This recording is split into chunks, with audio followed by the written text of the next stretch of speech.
महाराष्ट्रातल्या ज्या 29 महानगरपालिकांचे निकाल आज लागले त्यामध्ये सगळ्यात जास्त लक्ष होतं ते मुंबई महानगरपालिकेकडे। भाजप महायुती विरुद्ध ठाकरे बंधू या लढाईमध्ये अटीतटीची लढत होणार की एकतर्फी निकाल लागणार अशी सर्वांनाच उत्सुकता होती। गेल्या 25 वर्षांची सत्ता ठाकरेंनी या निकालातून गमावलेली आहे। मात्र तरी सुद्धा एक तगडा विरोधी पक्ष होण्याचं आव्हान मात्र ठाकरेंसमोर अजूनही त्यांनी शाबूत राहिलेलं आहे। बघूया मुंबईतल्या समीकरणांचा, गणितांचा आणि निकालांचा आढावा घेणारा राजकीय शोलेचा हा खास रिपोर्ट।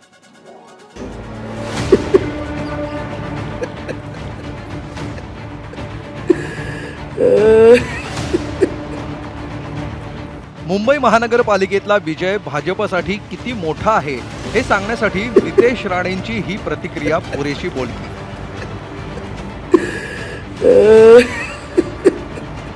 गेल्या अनेक वर्षांपासून ठाकरेंची सत्ता असलेल्या मुंबई महापालिकेवर भाजपचा भगवा फडकणार हे नक्की झालं आणि सुरू झाला जल्लोष।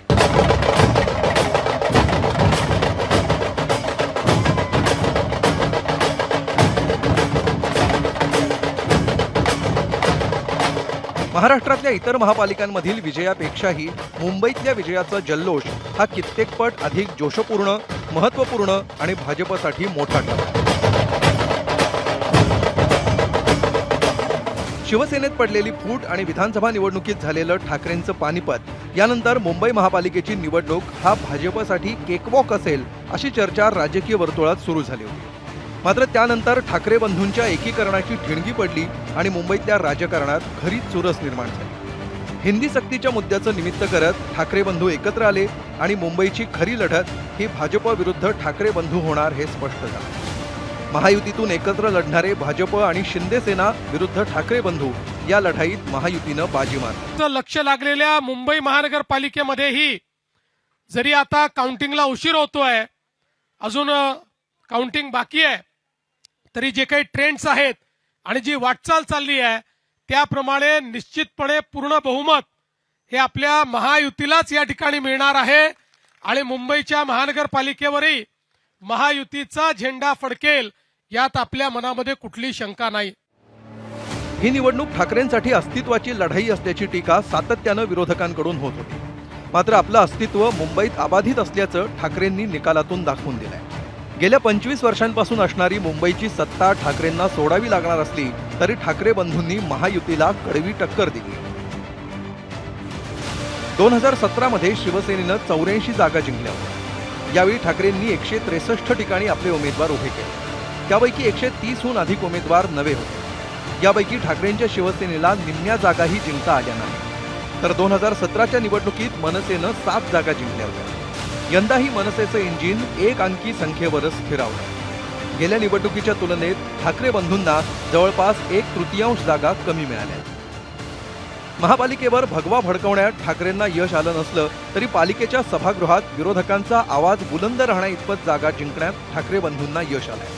मात्र सत्तेपर्यंत पोहोचण्यात ठाकरे बंधू का कमी पडले याची कारणं आता त्यांचेच नेते जाहीरपणे मांडतायत। सगळं असून त्यावेळेस आमची मागच्या 84 संख्या होती।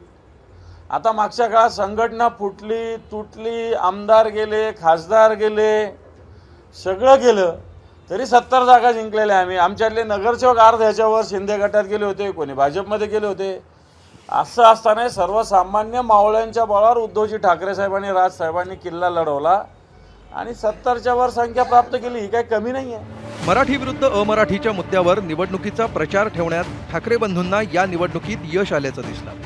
मात्र मराठी मतं एक गठ्ठा आपल्या मागे उभी करण्यात ठाकरे बंधूंना यश आलं का हा प्रश्न या निकालातून उपस्थित झालाय। मराठी आणि मुस्लिम मतांच्या विभागणीचा फायदा भाजपला झाल्याचं निरीक्षण त्यामुळेच नोंदवलं जात आहे। लोकसभा निवडणुकीमध्ये इंडिया आघाडीला मुस्लिम मतांची साथ मिळाली होती। मात्र मुस्लिम मतं जी आहेत ती ठाकरे असतील, काँग्रेस असेल, एमआयएम असेल किंवा वंचित आघाडी असेल यांच्यामध्ये विभागली गेलेली होती। तर दुसरीकडे मात्र मराठी मतं जी आहेत ती भाजपला वळलेली पाहायला मिळतात। त्यामुळे ही मराठी मतं आताच्या निवडणुकीमध्ये ठाकरेंकडे किती वळाली यावरती जी आहे ती चर्चा सुरू आहे। मात्र दुसरीकडे हिंदी भाषिक असतील, गुजराती असतील किंवा इतर राज्यातले जे काही मतदार आहेत त्यांची साथ मोठ्या प्रमाणावरती भाजपला मिळालेली आहे आणि त्यामुळेच भाजपच्या विजयाचा मार्ग सुकर झाल्याची चर्चा होताना पाहायला मिळते।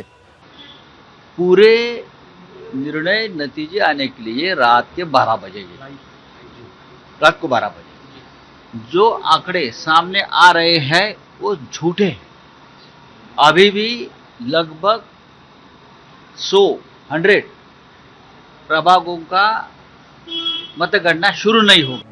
तर ठाकरे बंधूंच्या निवडणुकीत झालेल्या पराभवानंतर भाजप आणि शिंदे सेनेच्या नेत्यांचा आनंद गगनात मावत नाही। मुंबई महानगर पालिका का विजय ये मुंबईकरों का विजय है, ये मराठी मानुस का विजय है, ये प्रधानमंत्री नरेंद्र मोदी जी की विकास की नीति का विजय है और मोदी जी के नेतृत्व में सम्माननीय मुख्यमंत्री देवेंद्र फडणवीस जी ने जो क्रांतिकारक परिवर्तन, क्रांतिकारक इस प्रकार का विकास जो मुंबई शहर में किया, उस विकास का ये विजय है। ये भारतीय जनता पार्टी और महायुति के तमाम कार्यकर्ताओं के परिश्रम का ये विजय है। शिवसेनेतील फुटीनंतर ठाकरेंच्या 49 नगरसेवकांनी पक्ष सोडत भाजप आणि शिंदे सेनेचा रस्ता धरला होता। बीएमसीच्या निकालानंतर मजबूत विरोधी पक्ष म्हणून विरोधाचा आवाज जिवंत ठेवण्याची मोठी संधी ठाकरे बंधूंसमोर असणार आहे। मात्र त्यापेक्षाही मोठं आव्हान असेल ते निवडून आलेले नगरसेवक टिकवून ठेवण्याचं। ठाकरेंच्या मुंबईतल्या कामगिरीनंतर दोन्ही पक्षांना लागलेली गळती थांबणार की सुरूच राहणार यावर भविष्यातल्या राजकारणाची गणितं अवलंबून असणार आहे। ब्युरो रिपोर्ट, एबीपी माझा। एबीपी माझा, उघडा डोळे बघा नीट।